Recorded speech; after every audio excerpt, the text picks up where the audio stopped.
Salutations, everyone! Welcome back to another Total Warhammer 3 guide. I'm Lord Forwind, and today we're going to be covering 10 tips on how to play the Ogre Kingdoms better. Tip 1. The Ogres are a charge faction, meaning they really specialize in charging in with charge bonuses to fight in melee combat. However, the Ogres do have access to powerful ranged units, so don't forget they exist.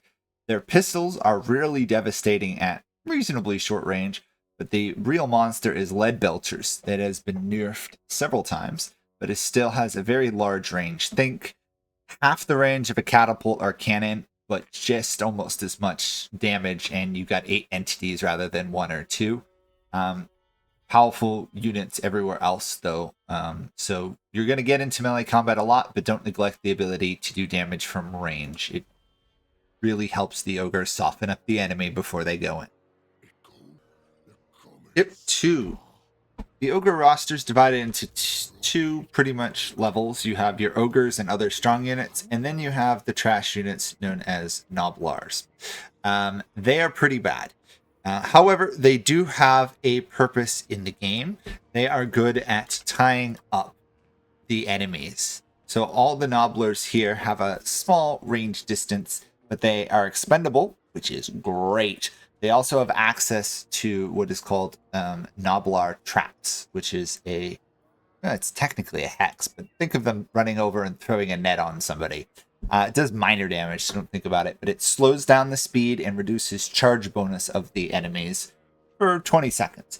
Basically, what you can use this for is to tie up enemies so that your ogres can charge in with devastating speed. Particularly good I have found at stunning cavalry. The problem is the cavalry still tends to kill your Gnoblars, but you can recruit them at a decent level early on, and they're reasonably accurate. So be aware they exist, and they're pretty much your chaff unit that you send in to fill out your army and to distract enemies until your ogres get there to kill them.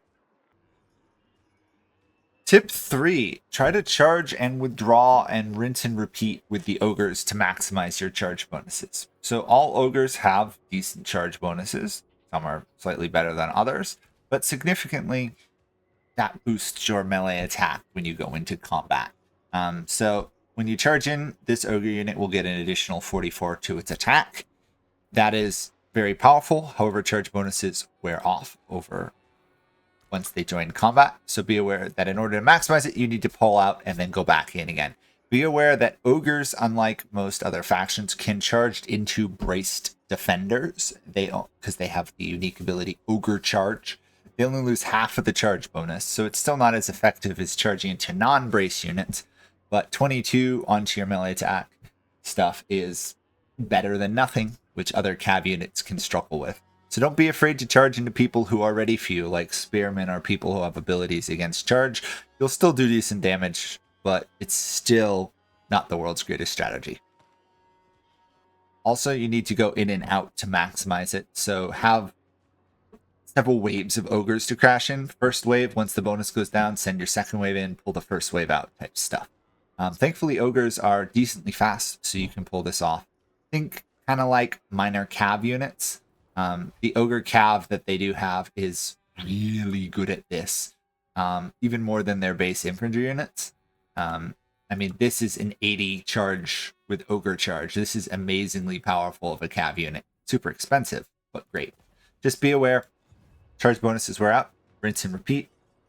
You're a charge faction, so charging is where you get your biggest combat boost. Tip 4. The ogres have their camp mechanic, where they can place a camp. Make sure you place your camps in hard to attack places. This is a terrible location for a camp, to be honest. Trying to put it across mountain ranges, in the forests, in the middle of swamps, so that it's harder for the enemies to get to it. Other side of rivers. Putting it right in a swampland can really help. The reason is camps are precious and you don't want to lose them.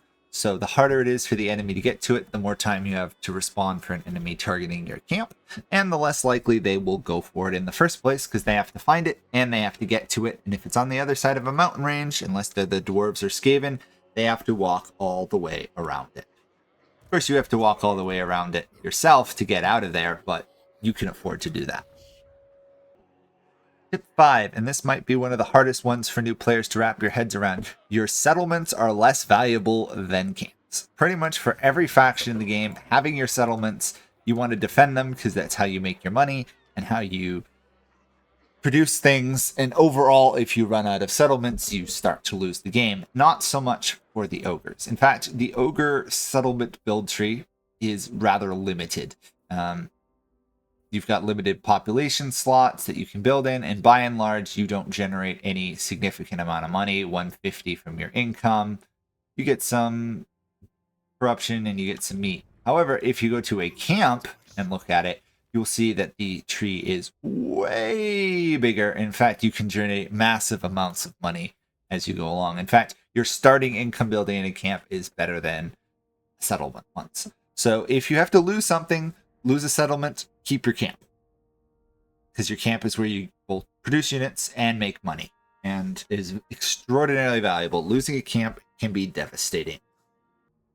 Tip 6. Your camps have area effect bonuses. This circular range that we're in it is the range at which the camp has its effects. Now, what other ones it can do? Well, it can give you meat, which ogres require to keep their armies happy and stuff. It can also give you meat gained from battles as well as leadership. And in general, you want to fight around them. It's very powerful to be fighting around them, and you should fight whenever you can in the area. If you also upgrade this one, you will get an army ability over here.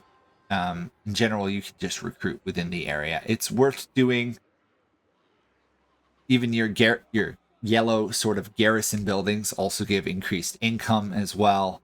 And you also have gluttony as well as really powerful casualty replenishment.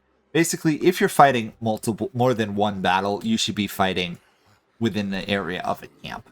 Even if it comes down to you getting rid of camps and resetting them up elsewhere, go right ahead and do it. The difference between an ogre fighting within a camp radius and an ogre fighting outside of their camp radius is massive. And this is a huge radius. Look how big that is. So don't be afraid to set up a camp, even if you're just fighting 3 battles. It's worth it. Tip 7. Camps are rather limited. You have a camp limit, and for most of the game, you're slowly going to be gaining camps. Now, there are ways to get more camps towards the late game, but outside of that, you're not going to have tons of camps. So putting down camps where you put them down is important. Don't just throw them down everywhere. Doesn't mean you shouldn't use them to help you with battles, but just don't expect to have a camp everywhere. You're not going to have as many camps as you're going to have settlements. Basically, each area, if we were going to fight down here in the Sartosa area, I'd pretty much do it with just one camp fighting in the whole area. I wouldn't put a camp down at the end, put a camp up here. Your camps need to be close enough to the front lines to be useful. It's not the worst strategy, though, to tuck a camp away in the worst spot in the world, or a tiny little spot in the corner of the map where no one's going to get to it, just so you have a fallback point if you start losing wars. But just plan where you put them down. Don't throw them down willy-nilly. I've seen people run across that mistake, and then they start to wonder why they've run out of camps. You've got a decent amount of them, but you don't have tons. Tip 8. Range units and anti-large units are your biggest weaknesses as the ogres. The ogre units are all large units. They also do a lot of charging. Some of them have good armor, other ones don't. The most devastating thing for ogre are huge, powerful ranged units that just pound away at them, or tons of spearmen and stuff that counter them somewhat. Ogres have very small unit sizes, so even losing a single ogre can be very devastating to your unit's ability to deal damage and kill things. So just be aware, ranged units and anti-large are your problems. Even though you can charge into most anti-large units have braced. You can charge into most of them and still do a lot of damage. They're not really where your ogres want to be fighting for long periods of time. That's why you have some ranged units to really soften them up. In terms of range, though, you got to get to them quick, so it's always worth bringing some cavalry units to flank and get there as soon as possible to stop them from pounding away on your units. Heroes and lords are actually not as dangerous for ogres as most factions. because each of your units hits really hard. So ranged, anti-large. Think about how you're going to counter them if you're going to fight them. Don't just charge in and attempt to do what works with when you fight other factions as the ogres. Tip 9. If it wasn't very obvious, the ogres do not have the largest roster, and you have several holes in it. You lack in certain areas, you don't have a lot of units that make up the difference, and you have really weak non-ogre infantry. If you find an ally and you can ally with a faction and recruit their units, it really helps fill in your roster holes. It's hard to express how powerful the ogres are if you can ally yourself with like the elves and get elven range units, the empire or dwarves for infantry. The problem is the ogres aren't really liked by anybody, but they're not hated. So getting an ally takes work, but if you do, it really makes a difference. The ogres excel with more units. You can win with their base units, but they're a little boring and obviously have some major weaknesses. And tip 10, Ogre Magic. So the ogres have access to their specific types of Ogre Magic. Now, is it good? Yes. Is it amazing? Not really, but you should never neglect it while playing as the ogre factions. They have several passive abilities and others that really come in handy. The ability to heal your spellcasters as well as smash enemies from pretty good range is worth doing. They're limited, but don't forget to do them. In fact, the ability to heal units, especially when you've got limited unit numbers within each unit, as in like 8 ogres in a unit, healing them is very powerful. Just don't wait till too late to do it, because as soon as an entity dies, you don't have any reviving magic. But you do have quite a few magics. They're strong when used properly, but you don't have a ton of different types of magic. So strong but limited. Definitely bring a spellcaster as the ogres. It makes a difference. And definitely heal your ogre units in battle. And that is it for this guide. Hopefully this has helped you learn how to play the ogres better. Go check out the long guide if you wish to get more tips. I have a feeling at some point ogres are going to be reworked or added to because they desperately need to. In the meantime, hopefully this helps. If you've got any of your own tips and tricks, put them below.